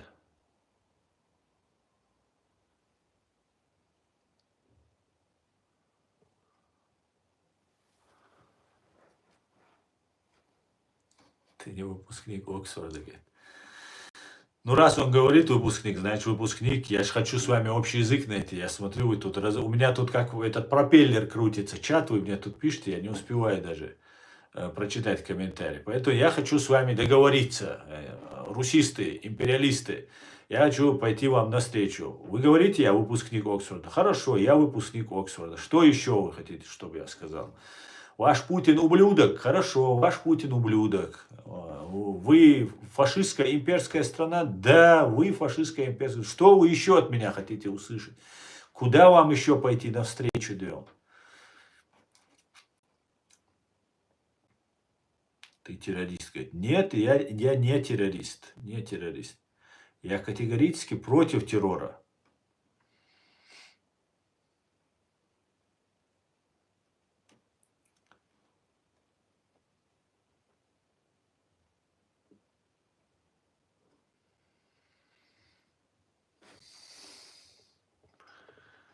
Ну вообще, ну вообще. Не идете, вот видите, вот я иду вам с вами на компромисс. Хочу с вами подружиться. договориться с вами. Вот я вам говорю, Путин ублюдок, Путин террорист. Вы же это хотите услышать? Вот идите навстречу. Нет, вы опять мне рассказываете про Америку. Ну и что, Америка? Какие вы обидчивые, оказывается. Аслан, салам алейкум. Витаю всех свободных людей, кроме рашистов. Слава ЗСУ, слава Украине. Ва алейк салам, чеченский сионист. Героям слава. Героям слава. Да, кроме рашистов мог бы не добавлять. Раз, если ты витаешь всех свободных людей, то рашисты, русисты туда не входят.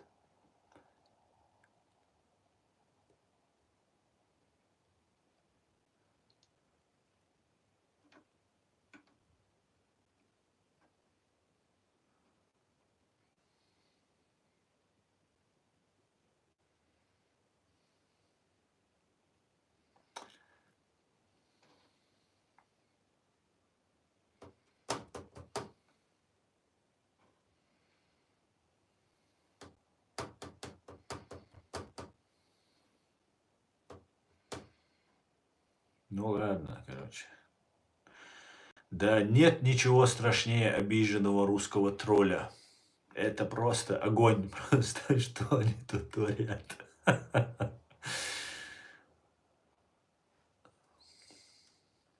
Ну, Русня, давай, Русня, накручиваем его. Ну, хватит уже, русисты, ну, перестаньте, что вы такие обидчивые, да. Я же только правду сказал, я вам ни на зло, ни в упрек. Всего подписалось уже 700 человек уже подписалось, друзья. Вот вы мне раскручиваете мой этот стрим сегодняшний. Вот если бы вы мне не писали, все ушли бы отсюда, мы бы нормально поговорили бы, нас несколько сот человек пообщалось бы, и все, и мы бы спокойно разошлись. Нет, вы тут зашли, и мне давайте. Ну, весело, что поделаешь, да? Весело. Я знаю, Нохчий Бог, ты не они. Да, Гогов, да, я не они. Я. Аними, а мыми.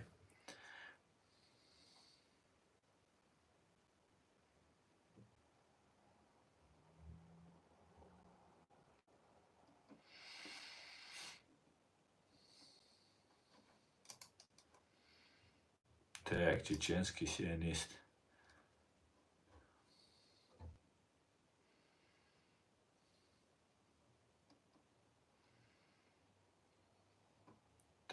Ну, вот я теряю комментарии, просто не успеваю.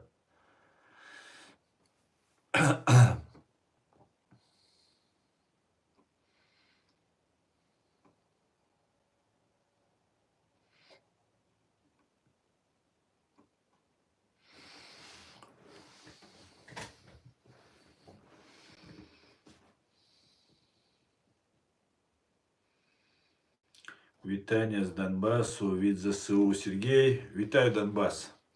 Слава ЗСУ. Где в России фашизм? Объясни мне, пожалуйста, необразованному холопу. Ну, смотри, Иосиф Васильевич, мне будет очень трудно объяснить необразованному холопу, потому что, ну, понимаешь сам, да, необразованный холоп. Ты сам это сказал, я этого не говорил. Поэтому мне будет трудно тебе объяснить. А так, фашизм, вся ваша имперская суть, это и есть фашизм. Особая форма человека, ненавистнической идеологии. Самая подлая, самая вероломная, циничная и жестокая. Очень хорошо об этом Джохар Дудаев писал. Очень хорошо.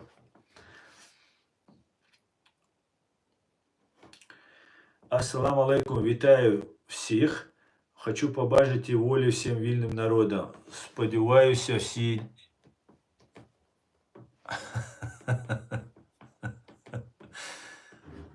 Да, нормально ты так забацал, да? Так.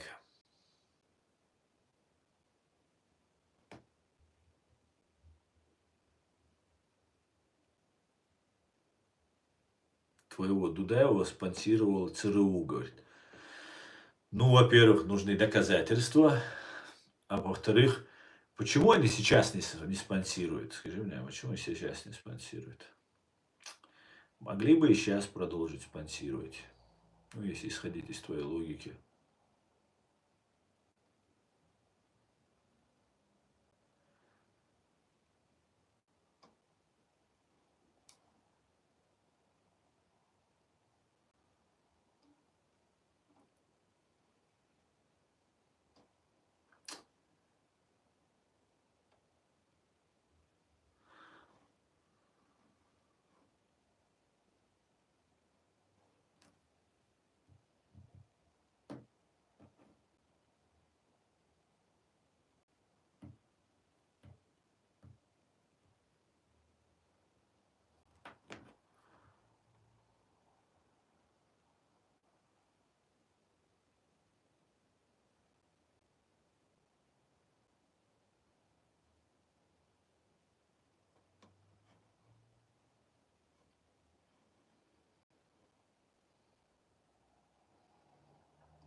Аслан, за нами правда, мы право имеем, ой, елуш на обои российский хлопчик хащ. Да, совершенно верно.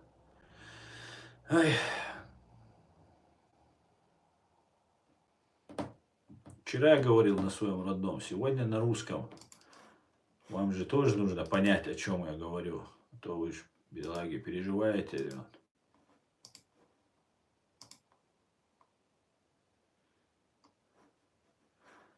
Вы же, бедолаги, мучаетесь.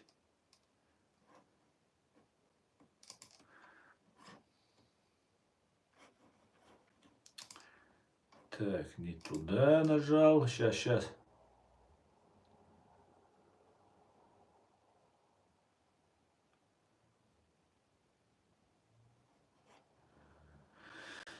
По странному стечению обстоятельств любители Палестины, ну, сектора Газа и террористов Хамас и русистов одинаково на меня нападают. В чем же дело, интересно? Что же я такого сделал, что любители Хамаса и любители Русни на меня совершают нападки? Что-то тут не то. Может, дело во мне, может, я в чем-то не прав, да? Или они просто одного поля ягоды? Мне кажется, они просто одного поля ягодки. Ягодки, ягодки. А похмелиться забыл, алкашкой. Причем здесь похмелье вообще?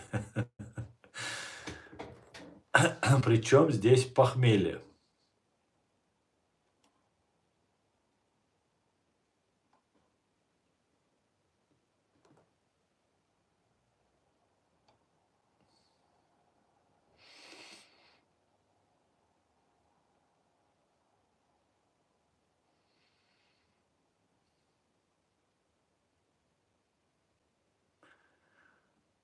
Ратибор Русь говорит, скажи, где ты находишься, в гости приедем. Ратибор Русь или Гусь, как тебя там? Я в городе Гамбурге нахожусь. У меня телефон под каждым видео, WhatsApp мой есть. До 18:00 звони. Вам, вот этим русским империалистам, я разрешаю звонить до 19 часов. На час позже вам я разрешаю, потому что очень хочу вас увидеть. Вы мне грозитесь. Ну, кроме как сделать подлость, кроме как под машину заложить мину или на ручку намазать яд, на больше у вас духа не хватает до сих пор приехать. Приезжайте. Я один приду против, сколько бы вас ни пришло. Я вам обещаю. Приезжайте в город Гамбург. Приезжайте на главный железнодорожный вокзал. Звоните мне на WhatsApp, говорите, мы здесь на вокзале или вот в этой точке, подъезжай. В Гамбурге я просто далеко ездить, мне лень просто с вами ездить. Но я вам не гарантирую, что вы вернетесь обратно. Поэтому приезжайте, почему нет? А то тут писать все столько смельчаков пишут, грозятся. Приезжайте. Какой вопрос?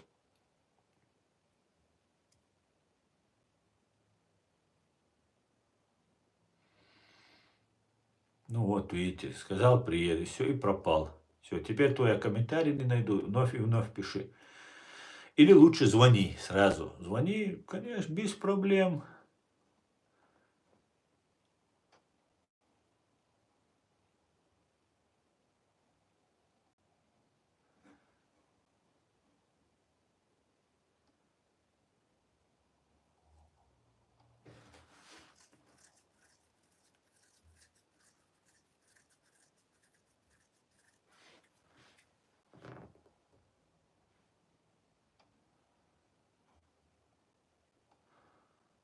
Твоих родственников найдут и сам приедешь, куда скажут, говорит Серега.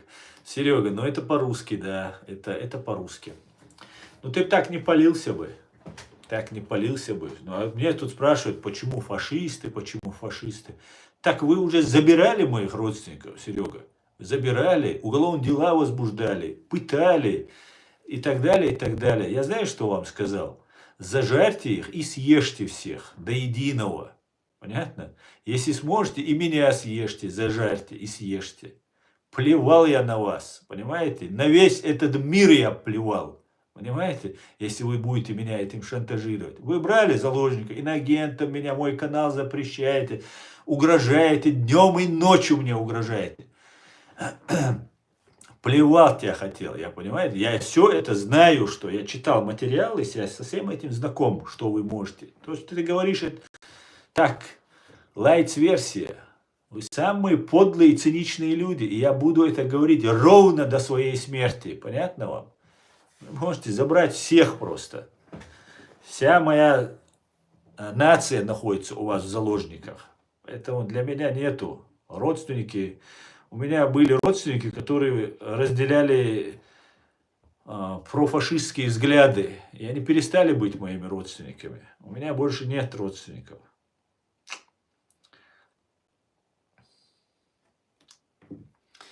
Ну, суть ты хорошо показал. Возьмем ваших родственников. Ну вот ваша суть. Вы не можете просто по-другому. Вы же гниды конченые. Гниды, мрази. Вы не люди. Понимаете? Вы бешеные звери. И вы будете остановлены. Вы будете остановлены. Далмула. Далмула.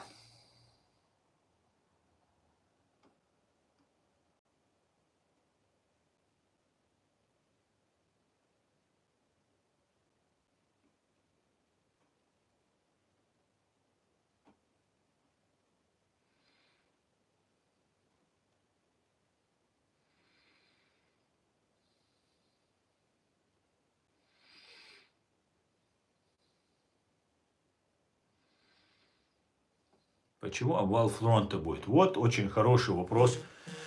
Авраам Железно задает. Дело в том, что у русских очень все плохо на фронте, и они готовятся к обвалу фронта и массовой сдаче в плен русских оккупантов, которые находятся на территории Украины.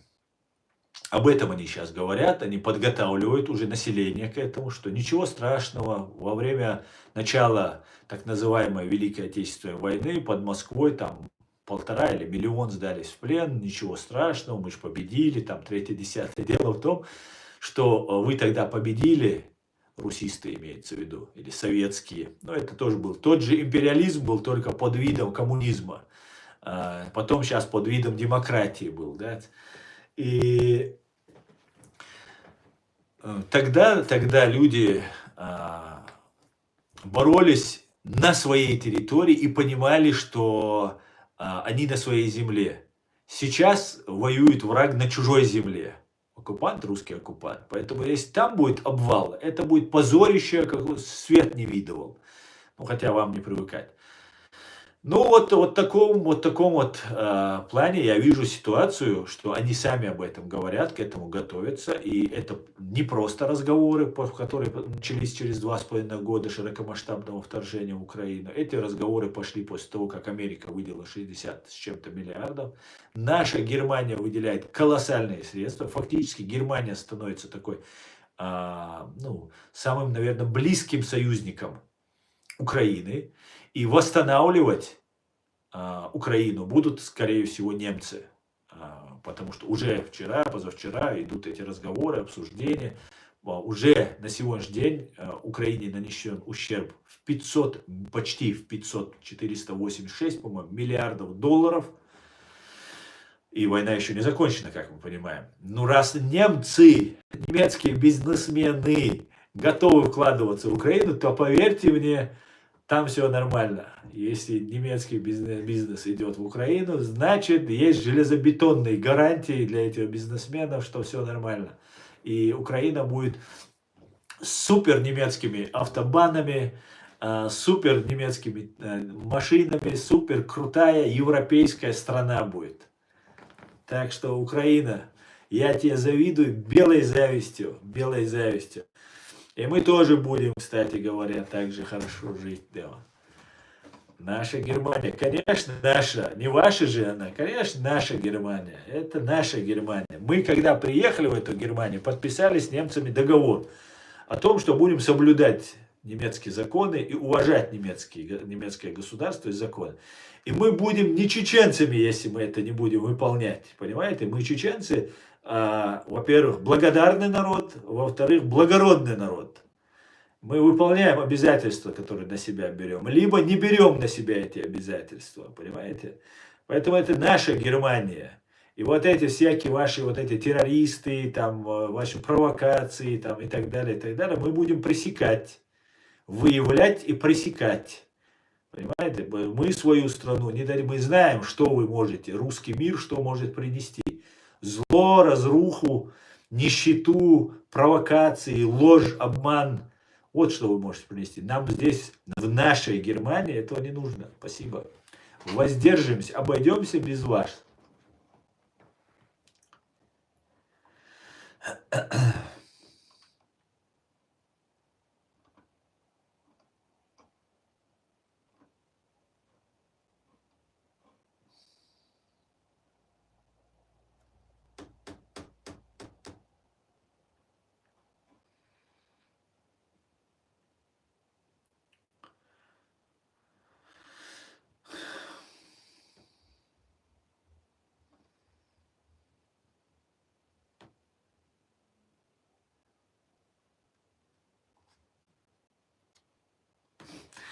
Так, скажи питую, хочу цап питую, твой.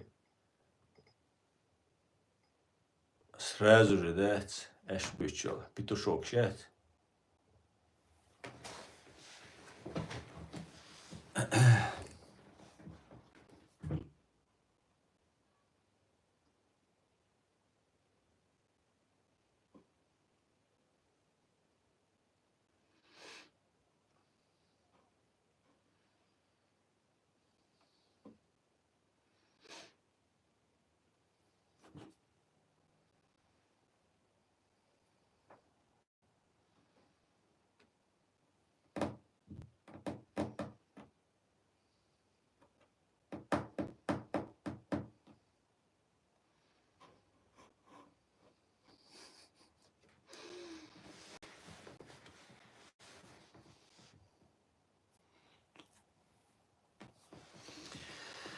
Аслан, сегодня много 15-рублевых благодаря твоему стриму заработали себе на беляш. Да, Жень, шалом алейкум. Да, совершенно верно.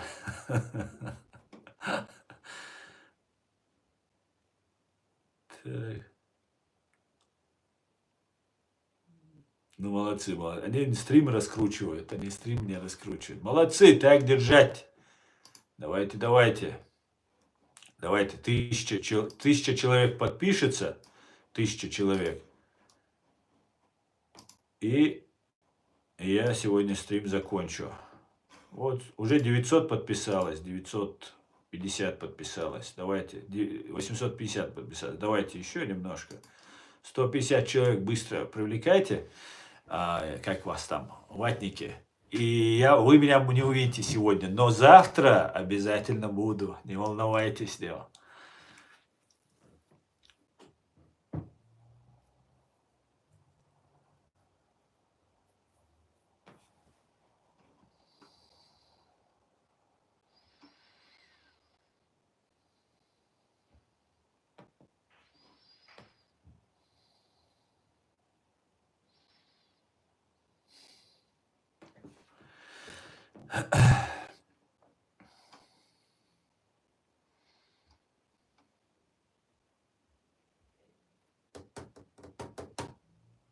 Так.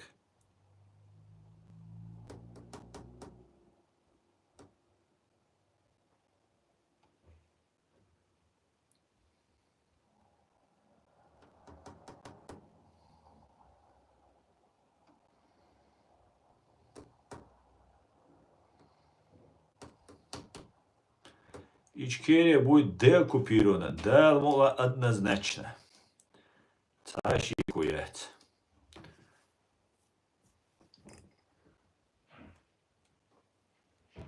Müjgi erkesi bizde de üşüm. Yiter kuçaçu yoğu да, шнуркеш да.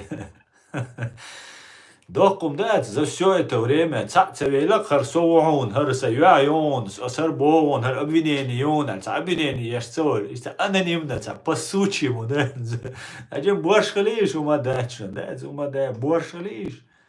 Так, айла, да, комментарии, шизаум, шизаешь.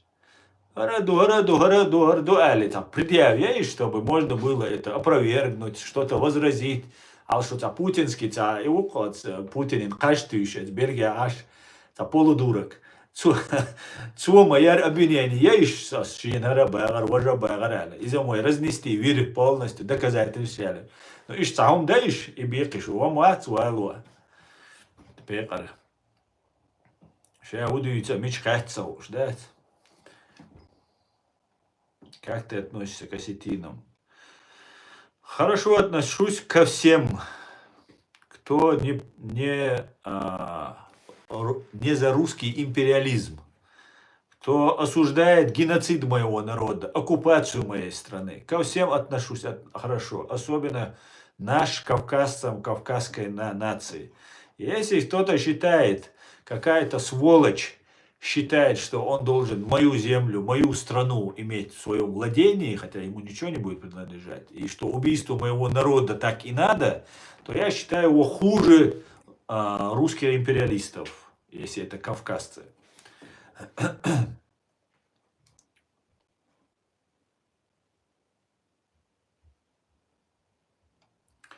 Так что я отношусь ко всем так, как они относятся к нам. Вот такое у меня отношение.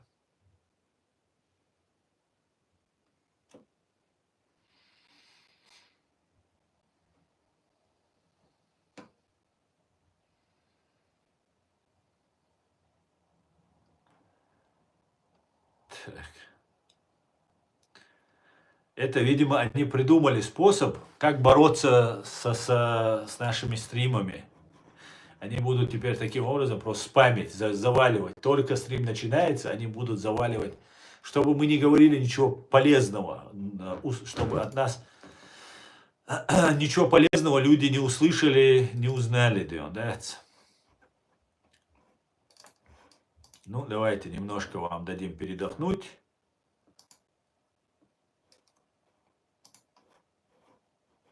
А то вы слишком уже тут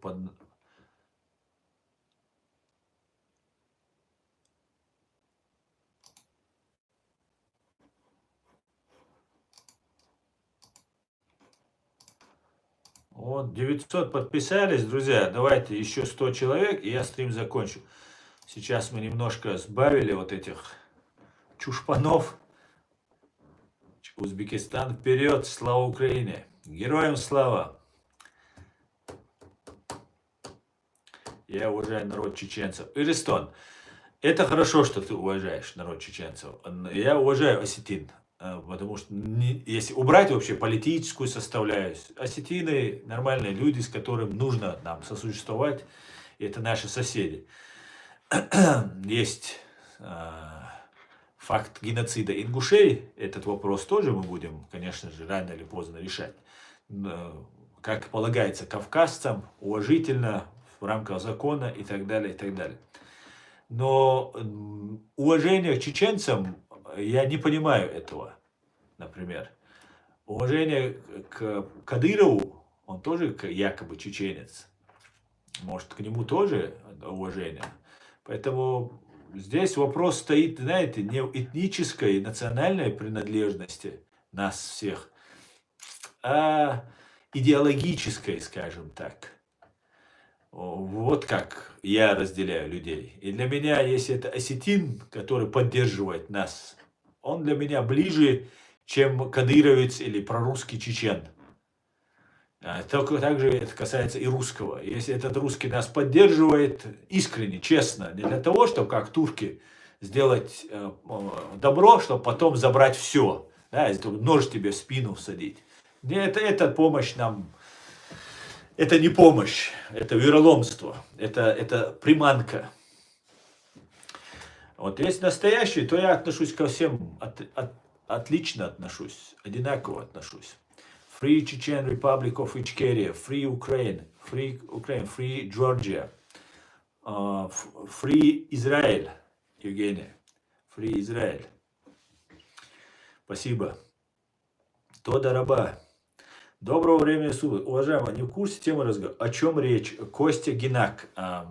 Ты сегодня не поймешь. Не поймешь. Тебе нужно будет заново пересмотреть наш стрим. И там уже увидишь.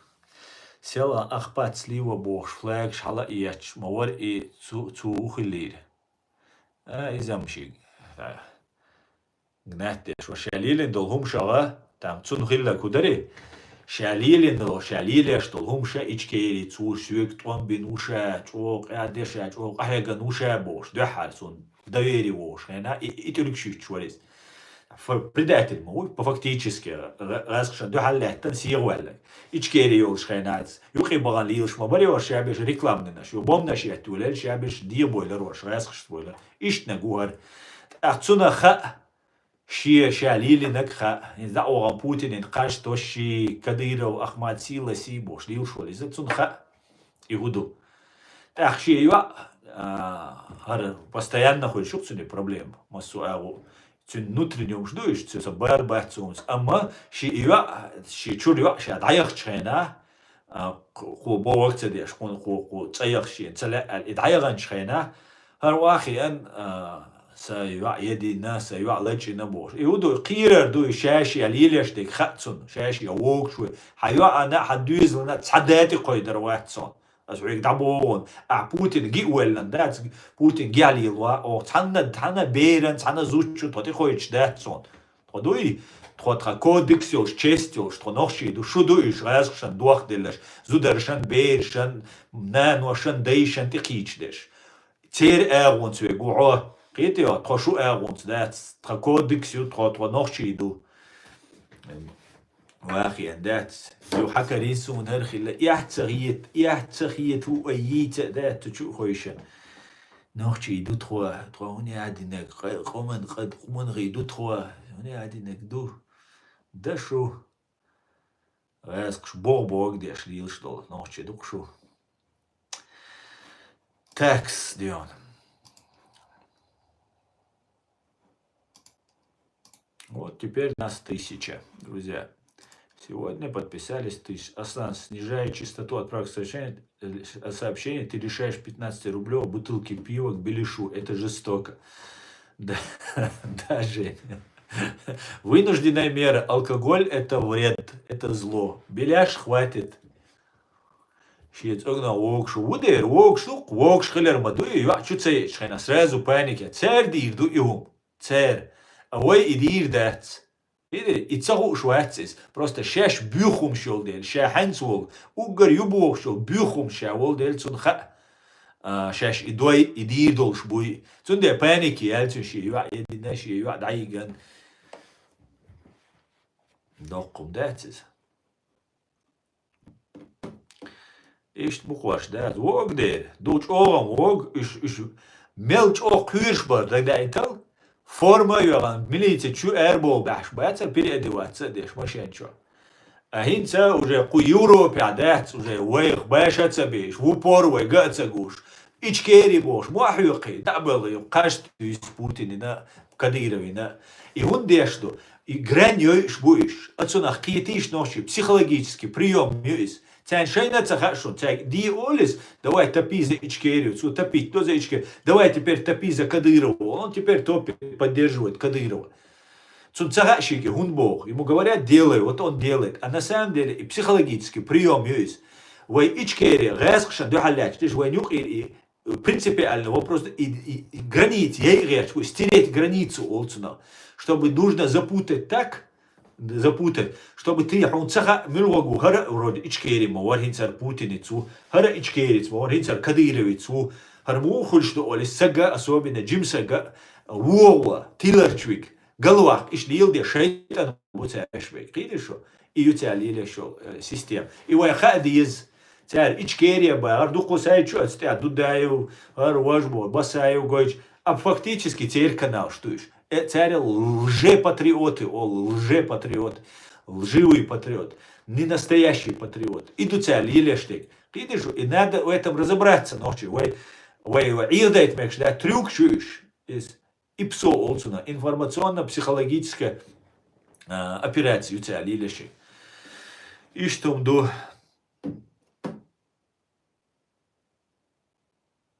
İşte bu. Мегерду вежери ижери шун массана дересхул ласон.